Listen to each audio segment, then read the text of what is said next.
Bonjour à toutes et à tous. Je me présente, je suis Faisali Saindou, doctorant en droit privé à l'Université de Rouen, sous la co-direction des professeurs Parizeau et Ralzer. Mon sujet étant le statut personnel dans les Outre-mer français. Merci à toutes et à tous pour votre présence. Je remercie chaleureusement Madame Pongérard et Madame Ralzer, ainsi que les autres personnes qui ont participé à l'organisation et à la tenue de cette conférence. Je suis navré de ne pas avoir pu faire le déplacement jusqu'à La Réunion parce que j'avais quelques contraintes personnelles. Et donc, avant de rentrer dans le vif du sujet, j'aimerais placer quelques mots sur l'intitulé de la conférence. L'intitulé de notre sujet présente en réalité une certaine ambivalence, puisque la formulation de celui-ci, la pratique du mariage à Mayotte, suscite beaucoup d'interrogations. Lorsque j'ai diffusé la tenue de cette conférence auprès de mes proches et dans mon entourage, les mêmes remarques revenaient systématiquement. Les gens supposaient en effet que la thématique de celle-ci allait globalement tourner sur le mariage arrangé, le mariage forcé, la polygamie et la répudiation. Bien entendu, ce sont des éléments caractérisant le mariage mahorais, mais bizarrement, à aucun moment le mariage civil n'apparaissait dans la pensée des gens. Étant doctorant en droit, l'essentiel de cette conférence fera appel à des connaissances juridiques, mais le raisonnement ne pourra se faire sans les éléments coutumiers. De ce fait, nous aborderons la question de la pratique du mariage tant dans son volet religieux et social que juridique. Donc, pour commencer, je vais d'abord placer le contexte de manière générale pour ensuite aborder les éléments caractérisant le mariage mahorais. Donc, Mayotte est rattachée à la France depuis 1841. Avant l'arrivée des Français sur le territoire, entre le 5e et 8e siècle, les premiers conquérants de l'île seraient d'origine bantoue. Viennent ensuite les Arabes en implantant la culture swahili et la religion musulmane. La religion musulmane qui constitue dans le cadre de notre conférence un élément phare puisqu'il a longtemps influencé la pratique du mariage à Mayotte et de manière générale la vie quotidienne des Mahorais. C'est d'ailleurs toujours le cas actuellement. Vers le 9e siècle, les premiers Européens, Français et Portugais s'installent sur l'île, faisant d'elle une zone stratégique pour l'armée ou encore le commerce. Et depuis 2011, Mayotte est devenu le 101e département français. Ce département présente une certaine singularité vis-à-vis de la France métropolitaine. Le territoire de Mayotte, de la même manière que la Nouvelle-Calédonie et le territoire de Wallis-et-Futuna, a pour particularité de présenter une dualité des statuts qui s'appliquent aux Mahorais. On rencontre en effet sur l'île deux types de statuts. D'un côté, le statut personnel, le statut de droit local, et de l'autre côté, le statut de droit commun. À l'origine de cette dualité, on retrouve l'article 75 de la Constitution française qui précise que les citoyens de la République qui n'ont pas le statut civil de droit commun conservent leur statut personnel tant qu'ils n'y ont pas renoncé. C'est cette disposition qui garantit l'existence constitutionnelle du statut personnel mahorais. Au terme de cet article, relève donc du statut de droit local les Mahorais, c'est-à-dire les Français d'origine mahoraise, de confession musulmane, tant qu'ils n'y ont pas renoncé, tant qu'ils n'ont pas renoncé à ce statut. Le statut personnel de droit local, comme on le connaît aujourd'hui, au titre de l'article 1er de l'ordonnance de 2010, portant dispositions relatives au statut civil de droit local applicable à Mayotte et aux juridictions compétentes pour en connaître, régit l'État et la capacité des personnes, les régimes matrimoniaux, les successions et les libéralités. Le statut de droit commun, quant à lui, régit tout ce qui ne relève pas du statut personnel, notamment le mariage dans ses diverses modalités. Cette dualité de statut entre le droit local et le droit commun suppose donc une dualité de règles dans certaines matières. Ces dernières décennies, le contenu du statut personnel mahorais s'est vu vidé de son contenu et certaines matières ne relèvent plus de ce dernier. La Constitution reconnaît en effet l'existence du statut personnel, mais ne protège pas son contenu. De ce fait, le législateur a pu intervenir à plusieurs reprises pour modifier ou supprimer des éléments de son contenu. Le professeur Galzer a donc dressé une liste des éléments qui rentrent toujours ou pas dans le domaine matériel du statut personnel.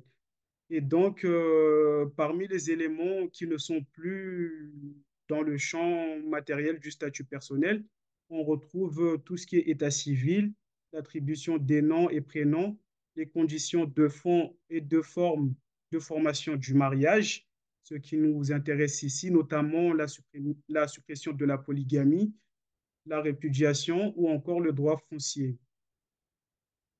En parallèle, ce qui fait toujours partie de ce champ, on retrouve la capacité juridique, la protection des personnes, la filiation, les effets personnels du mariage qui nous intéressent également, le régime matrimonial, les successions et les libéralités.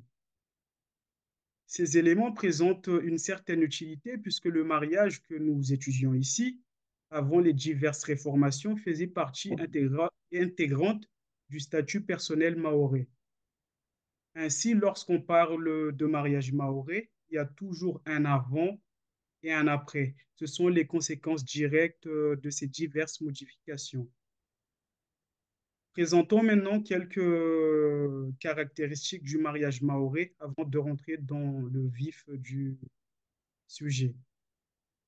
Rappelons avant tout que le mariage musulman reste une institution de première instance à Mayotte. En effet, malgré la modernisation du territoire et des pratiques, le mariage musulman occupe encore une place vivace dans la culture mahoraise. De ce fait, le célibat est très mal vu dans cette culture, dans cette société. Selon les chiffres, en 2012, 98% des mariages étaient des mariages coutumiers, c'est-à-dire des mariages religieux. Et seulement 12% de ces mariages étaient combinés avec un mariage civil, c'est-à-dire à la mairie. Qu'est-ce qu'on entend par mariage musulman? Le mariage musulman, connu sous le nom de nikah, est célébré par un cadi ou un imam qui rappelle ainsi les droits et obligations des époux. Nous verrons la procédure de manière détaillée ultérieurement. Le mariage mahorais est l'union non seulement de deux personnes, mais également de deux familles, dans lequel, lors de la demande en mariage, le père de l'époux joue un rôle essentiel, parce que le caractère collectif représente en effet un élément important dans la société mahoraise. Le rôle prépondérant du père s'explique par le fait que les coutumes d'origine africaine ou malgache demeurent des pratiques globalement inégalitaires et négligent de ce fait fréquemment la parole de la femme et de l'enfant. Ainsi, il fut un temps où l'union de deux personnes de statut de droit local pouvait se faire de manière très précoce, à l'initiative du père, sans le consentement de l'enfant et encore moins avec sa présence. Nous retrouvons également deux éléments caractérisant le mariage mahorais, que sont la polygamie et la répudiation. Ces deux éléments, que ce soit dans les textes ou dans la pratique, s'avèrent être des sujets très sensibles. Nous en verrons le contenu ultérieurement. Dernière chose, dans la société mahoraise, la matrilocalité est d'une importance capitale. En effet, une fois le mariage religieux officialisé, les mariés vont résider au domicile des parents de la mariée. Généralement, la femme hérite d'une maison de ses parents et celle-ci accueille son mari dans leur demeure. Maintenant que nous avons placé le contexte et abordé les principales caractéristiques du mariage mahorais, nous nous interrogerons sur la question suivante. La pratique du mariage à Mayotte ayant été bouleversée par de nombreuses réformes, comment interpréter le mariage mahorais à l'instant présent? Autrement dit, quelle place occupe le mariage religieux face au mariage civil? J'ai donc décidé de diviser mon plan en quatre parties. De ce fait, dans un premier temps, nous nous intéresserons à la formation du lien matrimonial sur le plan religieux, social, mais également juridique, tout en abordant la question de la polygamie, pour ensuite explorer le régime matrimonial et les effets du mariage. Nous aborderons ensuite la question de la dissolution du lien matrimonial avec la question de la répudiation pour enfin clôturer nos propos avec la question de la résurgence des pratiques coutumières en matière de mariage. Les parties présenteront une certaine disparité. La première sera largement plus conséquente que les autres. Pour ce qui est de la formation du lien matrimonial. Le mariage religieux à Mayotte n'a plus aucune valeur juridique, mais lorsqu'on traite de la question du mariage, il est indispensable d'aborder ce dernier, du fait de son omniprésence. Selon Sophie Blanchy, le mahorais, pour différencier le mariage musulman du mariage civil, mariage en mairie, ils utilisent les termes de mafungizo pour qualifier le nikah, le mariage religieux. Et ils utilisent le terme de mariazi pour qualifier le mariage civil, un terme emprunté à la langue française. Les couples qui font le mafungizo sont considérés comme légitimement mariés au niveau social, ce qui n'est plus le cas au niveau juridique. Pour ce qui est de la formation du mariage sur le plan religieux et social. Le mariage mahorais a pour caractéristique de passer par une célébration religieuse avant d'arriver à la célébration sociale. On parle alors de petits mariages, le nikah, et de grands mariages, le monzaraka. Il faut savoir que le mariage religieux demeure très respecté sur l'île. Par conséquent, très peu de couples se marient civilement, tandis que quasiment tous les couples s'unissent par le mariage musulman. La réalisation du mariage religieux se fait selon la chronologie suivante. On a d'abord les fiançailles, ensuite la conclusion du contrat de mariage et enfin la remise de la dot. Les fiançailles se caractérisent par le moment où les parents du futur marié vont à la rencontre des parents de la future épouse en vue de négocier la dot et de fixer une date pour la tenue du mariage religieux, le nikah. Et la conclusion du contrat de mariage, elle se caractérise par le nikah, justement, et cette étape passe par la conclusion d'un contrat de mariage islamique passé devant le cadi entre le tuteur appelé wali de la jeune fille et l'homme, pardon, qui épouse la femme en présence de deux témoins. L'époux peut se faire représenter pour diverses raisons, notamment l'éloignement, par rapport à l'éloignement. En principe, la femme a donné en amont son consentement. Elle attend que les choses se fassent, enfin, que les choses soient officialisées dans une salle voisine. Le mafungizo se déroule le plus souvent un vendredi matin, juste après la prière du matin, dans le demeure des parents de la fille. Une fois le contrat de mariage islamique officialisé, il convient de remettre la dot appelée mahari en mahorais à la jeune mariée. C'est une condition de validité du mariage. celle-ci n'est pas remise, enfin, si jamais celle-ci n'est pas remise dans son intégralité, le cadi en précisera les modalités après accord des différentes parties.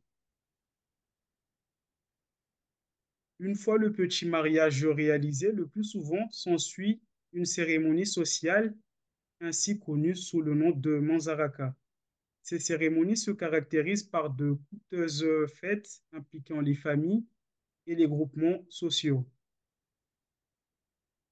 Voilà. Lorsque le mariage religieux était encore juridiquement valable, à l'issue de la conclusion du contrat de mariage, celui-ci devait être enregistré dans les 15 jours par l'officier d'état civil du domicile de l'un des époux. Progressivement, le mariage religieux va être exclu du circuit. En effet, à partir du début des années 2000, l'ordonnance de 2010, enfin de 2000, pardon, relative à l'état civil, dans son article 26, précise que la célébration du mariage est faite par le Kadji en présence des futurs époux, du tuteur matrimonial Wali, de deux témoins et de l'officier de l'état civil de la commune de la résidence de l'un des futurs époux. L'officier d'état civil assistait donc le Kadji afin de dresser l'acte de mariage et de la même manière l'enregistrer dans ses registres. En 2010, l'ordonnance de 2010 portant disposition relative au statut civil de droit local applicable à Mayotte et aux juridictions compétentes pour en connaître écarte définitivement ces règles du droit local relatives au mariage au profit du droit commun. Par conséquent, le mariage devant le cadi devient désormais un acte religieux privé. Celui-ci n'est plus considéré juridiquement, il n'a donc plus aucune valeur juridique. Maintenant, pour ce qui est du mariage civil, depuis cette ordonnance de 2010, seul le mariage civil est juridiquement reconnu par la loi, celui étant inscrit à la mairie dans les registres. Par conséquent, le mariage religieux n'est pas pris en considération par la loi. Le mariage sans officier d'état civil est alors inexistant. Les incidences de l'identité législative se font ainsi ressentir petit à petit. La célébration du mariage relève dorénavant de l'exclusivité du Code civil. Les modalités liées à la formation du mariage, comme souligné précédemment, sortent du champ d'application de la coutume. Les dispositions du titre 6 du livre premier du Code civil sont applicables aux personnes relevant du statut civil de droit local, à l'exception de certains articles. Pardon. En cas de séparation ou de décès dans le cadre d'une union célébrée devant le Kadji, le Code civil ne pourra s'appliquer. De surcroît, le Kadji ne pourra légalement intervenir pour prononcer le divorce, enregistrer la répudiation ou superviser la succession. Cette primauté du droit commun dans ce domaine s'explique par l'obsession de vouloir mettre l'homme et la femme sur le même pied d'égalité, notamment pour ce qui est du consentement pour le mariage. Également pour éradiquer la question du mariage forcé ou du mariage arrangé. Justement, pour ce qui est du mariage forcé et du mariage arrangé, il fut un temps où la pratique du mariage forcé et du mariage arrangé était très courant sur le territoire. Ces mécanismes existent toujours à l'heure actuelle, mais sont moins répandus. Ce sont généralement les étrangers, notamment les Comoriens, qui pratiquent toujours cela dans le but d'espérer obtenir une nationalisation à la suite d'un mariage avec un Mahorais. Le problème que posait ce type de mariage, c'est que souvent des jeunes filles étaient amenées à se marier avec des hommes très âgés, souvent de la génération de leur père. Juridiquement, à Mayotte, l'âge du mariage des femmes était auparavant fixé à 15 ans révolus. Cet âge a été élevé à 18 ans afin de lutter contre la pratique du mariage forcé. Ainsi, en application de l'article 144 du Code civil, l'homme et la femme ne peuvent contracter un mariage avant 18 ans révolus. Passons maintenant à la question de la polygamie. La polygamie constitue un point crucial du droit local, ou du moins constitué à Mayotte. Selon les chiffres, un homme sur 10 se déclare au polygame. Avant les diverses réformes intervenant du début des années 2000 jusqu'en 2010, venant d'abord modifier pour ensuite totalement supprimer la polygamie, celle-ci était juridiquement permise à Mayotte. De ce fait, un homme pouvait être marié à plusieurs femmes, allant jusqu'à quatre, ce qui l'amenait à vivre dans plusieurs demeures, avec ces différentes femmes. La loi programme pour l'outre-mer du 21 juillet 2023, sur l'initiative de Mansour Kamardine, vient progressivement restreindre la pratique de la polygamie à partir du 1er janvier 2005, puisqu'elle permettait encore aux hommes nés avant le 1er janvier 1987 de contracter ce type d'union. L'ordonnance de 2010 vient interdire définitivement la pratique de la polygamie sur tout le territoire pour l'ensemble de la population, sans exception.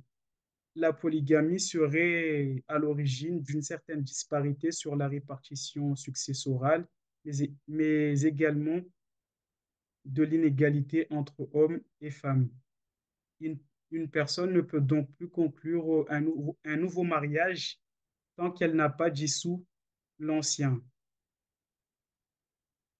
Pour ce qui est du Kadi, on disait tout à l'heure que le père jouait un rôle important dans la pratique du mariage religieux à Mayotte.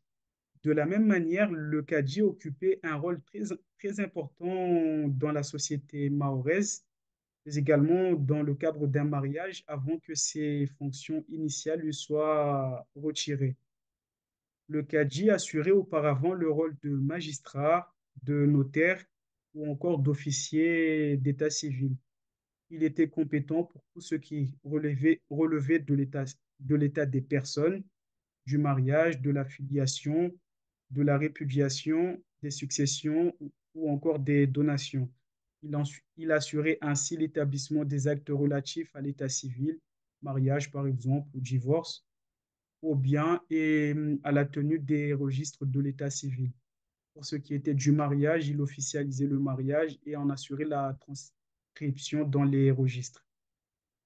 Le rôle du cadi se résume dorénavant à des fonctions de médiation sociale. Dans la pratique, ils ne sont donc plus consultés que pour des conflits de couple unis par le mariage musulman, c'est-à-dire enfin, le mariage religieux. Passons maintenant au régime matrimonial et aux effets du mariage. Le mariage matrimonial, excusez-moi, le régime matrimonial des couples mahorais soumis au statut civil de droit local étant d'inspiration coranique, celui-ci ne prévoit pas de régime des biens entre époux. Comme précisé précédemment, le régime matrimonial relève toujours du champ d'application du statut personnel. De ce fait, le mariage est sans effet sur les biens des époux de statut civil de droit local. L'union de deux personnes de droit local ne se traduit donc pas en union des biens. Par conséquent, un mariage de droit local est donc par équivalence soumis à un régime séparatiste tel qu'on le connaît en droit commun. Chacun des époux reste ainsi maître de ses biens, du moins ceux acquis avant le mariage. Ce sont les conséquences directes du droit musulman. Le régime séparatiste est confirmé par l'existence justement de la polygamie sur le territoire. Pour tout autre type d'union, les règles applicables sont celles du droit commun. Il s'agit des règles édictées aux articles 203 à 220 26 du Code civil. Donc, si aucun contrat n'est conclu entre les époux, c'est le régime de la communauté légale qui va s'appliquer. Pour ce qui est des effets personnels du mariage et des effets patrimoniaux, la loi est silencieuse sur ces derniers malgré l'attribution exclusive des conditions de formation et de dissolution des mariages au droit commun. Il relève par conséquent du statut personnel et donc de la coutume. L'ordonnance de 2010 n'exclut en effet pas ces deux matières du champ d'application de la coutume. En somme, il faut retenir que le droit musulman précise que le mari et la femme ont des droits et des devoirs spécifiques. La femme doit héberger l'époux et lui obéir, et l'homme, lui, doit entretenir sa famille. Ce qui est du droit commun, quant à lui, pose le principe d'égalité entre hommes et femmes. Nous avons précédemment abordé la question de la formation du mariage sur son volet religieux et civil. Il convient maintenant de voir ce qu'il en est de sa dissolution. La loi programme pour l'outre-mer de 2003 a depuis 2005 interdit la répudiation à Mayotte pour tout mariage conclu après cette date. La, ré- la répudiation constituait pourtant un pilier capital de cette société fortement musulmane. La répudiation qui auparavant pouvait se faire devant les cadis est maintenant totalement interdite. Le cadi ne peut donc plus prononcer de divorce ni enregistrer une répudiation. En quoi consistait cette répudiation? Lorsque celle-ci était permise à Mayotte, le mari avait la possibilité de répudier sa femme sans justification. On parlait de toalaka, à la seule condition que celle-ci ne soit pas enceinte, car il lui doit entretien jusqu'à la naissance du bébé. Le droit musulman, de manière générale, connaît sept manières de rompre un mariage religieux. Mais dans l'archipel des Comores et donc à Mayotte, seulement quatre modes de rupture étaient pratiqués. On a dans un premier temps la répudiation simple ou double, et avec cette manière de rompre, les époux avaient la possibilité de se remettre ensemble. Ensuite, on a la répudiation triple et définitive. Cette répudiation était souvent donnée sur le coup de la colère.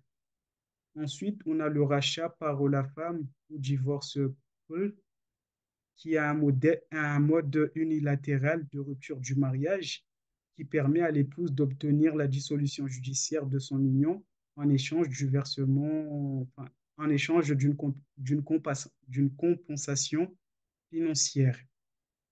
Et enfin, on a la dissolution judiciaire ou FASC, une dissolution d'un mariage islamique prononcée par un tribunal musulman à la demande de l'épouse. Quelles sont les modalités de transmission du tolaka? Le tolaka peut être oral en présence de témoins, peut être écrit, il peut être transmis à la femme par un messager et il peut être adressé au cadi qui en avisé la femme. Pour pouvoir se remarier, la femme devait attendre 4 mois et 10 jours avant d'accepter une nouvelle union. À la suite de l'ordonnance de 2010, il ressort que les dispositions du titre 6 du livre premier du Code civil sont applicables aux personnes relevant du statut civil de droit local à l'exception de certains articles. Par conséquent, la dissolution du mariage ne peut désormais résulter que du décès ou du divorce pour lequel les dispositions du Code civil sont alors applicables. Le divorce est donc maintenant soumis au droit commun par l'ordonnance de 2010 dans ses causes, sa procédure et ses effets. Les époux doivent désormais se référer au cas de divorce énuméré aux articles 229 à 247-2 du Code civil que sont le divorce par consentement mutuel, le divorce accepté, le divorce pour altération définitive du lien conjugal et le divorce pour faute. De surcroît, il est maintenant obligatoire de divorcer au tribunal et non plus devant le cadi. Maintenant, qu'en est-il réellement dans la pratique? C'est bien beau d'avoir des normes, mais est-ce que celles-ci sont appliquées par les Mahorais? Les pratiques actuelles démontrent clairement une résistance du mariage religieux face au droit commun. La population reste focalisée sur le mariage religieux et surtout le Monzaraka. Elle accorde une faible importance au mariage civil. La vision occidentale ne reconnaît pas la validité du mariage religieux, mais en l'occurrence, la vision locale approuve dans la pratique la validité du nikah et donc du mariage religieux. Dans la pratique, on remarque en réalité que ce soit à Mayotte, à La Réunion, en France métropolitaine ou ailleurs, des mariages religieux se tiennent régulièrement. Les couples font en effet appel à des fondis pour officialiser les mariages. On en trouve dans tous les coins de la France. Je parle ici en connaissance de cause parce que je pense que chaque année, je suis peut-être invité à minimum 4 mariages religieux en France métropolitaine. Et en été, quand je descends à Mayotte, c'est systématiquement, je dirais tous les week-ends, dans tous les villages, il y a des mariages religieux qui se tiennent. Les Mahorais, en fait, ont généralement tendance à se tourner vers un tribunal de droit commun pour certaines causes où ils font appel au droit commun que dans certaines circonstances. Enfin, généralement, ils le font par défaut ou par nécessité, mais autrement, dans le cadre d'une demande de pension alimentaire, de contestation de paternité, de délégation d'autorité parentale ou d'adoption, par exemple.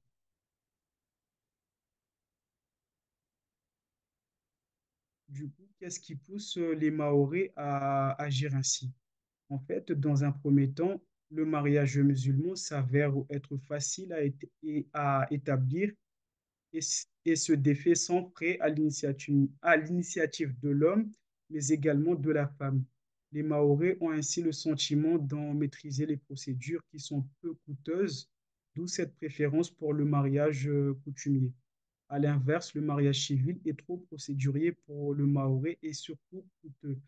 Dans un second temps, l'appréhension du mariage, enfin, l'appréhension du Mahorais pour le mariage civil, ce sont les conséquences qui en découlent, notamment en cas de divorce, par exemple, la pension alimentaire.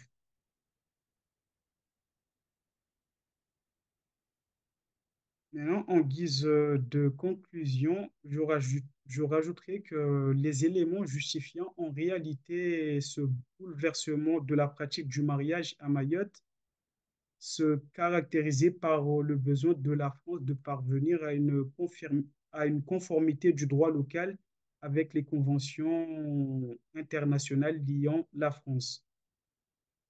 Mais malgré tout, l'intervention de l'État en la matière a pu apporter une certaine correction sur les mécanismes qui existaient sur le territoire, notamment sur la question de l'égalité, de la liberté, de la polygamie, de la répudiation, et ceci quel que soit le type d'union contractée. La pratique démontre que le mariage civil à Mayotte n'attire que les couples mixtes et les étrangers. Les Mahorais ne le font que par complémentarité ou pour des raisons pratiques, notamment pour, par exemple, profiter des avantages de la fonction publique. Le passage en mairie ne constitue qu'une étape prestigieuse du mariage mahorais. Dans la pratique, les couples mahorais continuent de se marier devant le Kadji avant de procéder au mariage civil. Quant au Kadji, ce dernier reste ainsi le garant des mariages essentiels pour l'ordre moral, familial et social, mais sans aucune valeur légale. Il, cons- il continue de produire un certain nombre de documents tels que des actes de mariage musulmans, et de séparation. De plus en plus, par contre, les jeunes font appel aux compétences d'un notaire pour la régularisation du contrat de mariage, du changement de régime et autres.